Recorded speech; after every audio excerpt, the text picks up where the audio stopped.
Last year, all through October, I worked at one of those Halloween stores that carried everything from costumes for children and adults to dancing skeletons that you can hang outside of your house.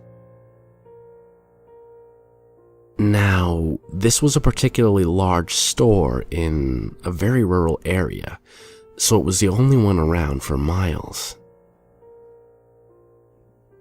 And I have a feeling that Halloween won't ever be the same for me since my experience there. I'm still trying to piece together the entire event in my mind. Maybe writing all of this down will help me to organize my thoughts and gain some kind of insight into the seemingly impossible and horrifying things that I witnessed.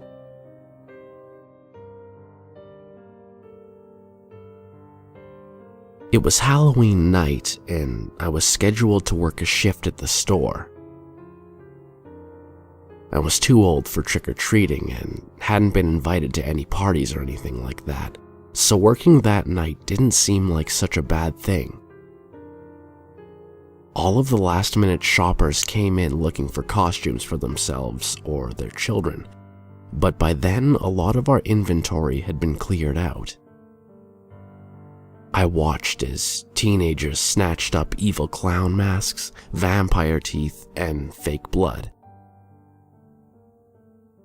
Around 7 o'clock, the stream of customers began dwindling down, and the other girl that was working with me was told to go home, leaving me to finish out my shift with just the manager.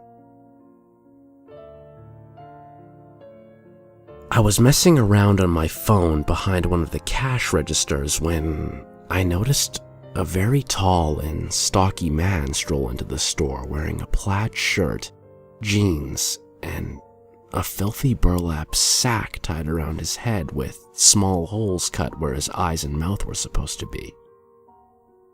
He glanced over at me for what seemed like an hour and grabbed a shopping cart, whistling as he began looking around. It wasn't altogether unheard of to get people coming into the store on Halloween with their costumes on.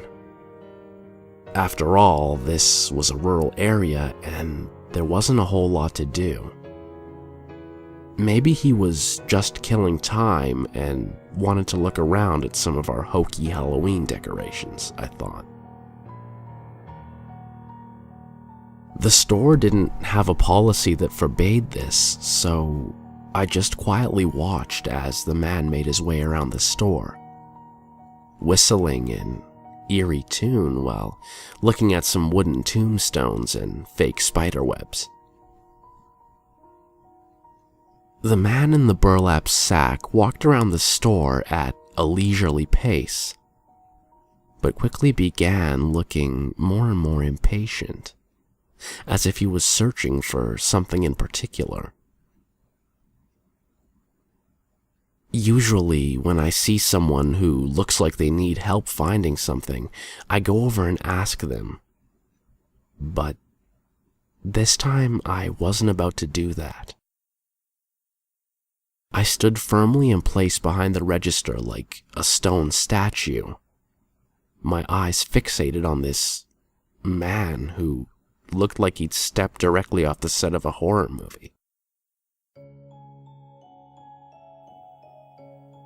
After about 10 minutes or so of being in the store, the man with the sack on his head abruptly stopped when he saw a selection of rubber human limbs. Our store had quite a wide variety of bloody arms, legs, and even a few heads for customers to choose from. The man bent down and picked up a few arms and a leg, putting them in his cart. He began to whistle his chilling tune again as he made his way to the very back of the store. I saw him disappear into the men's restroom, which was not something our manager allowed.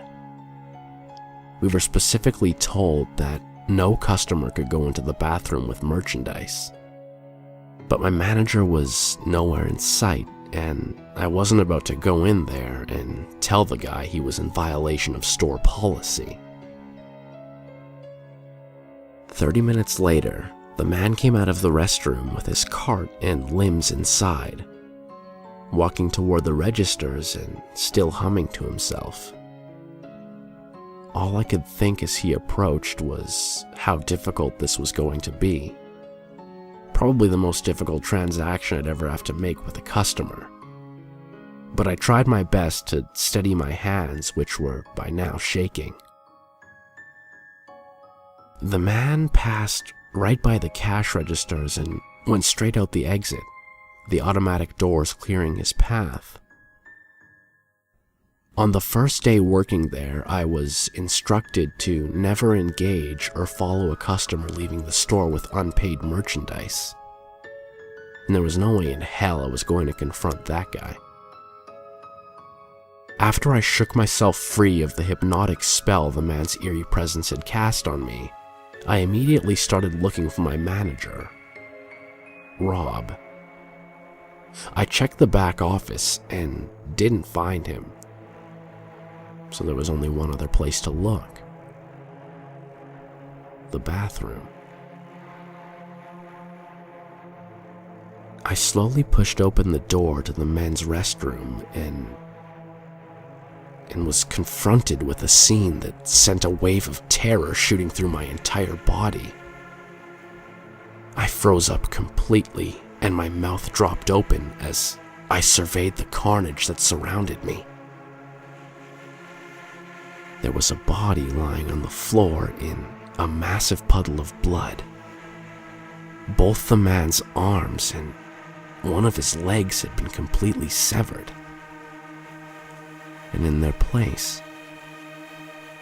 were rubber limbs resting against the stumps. I covered my mouth with one hand and carefully leaned over the body, only to see a shirt tag with the name Rob on it.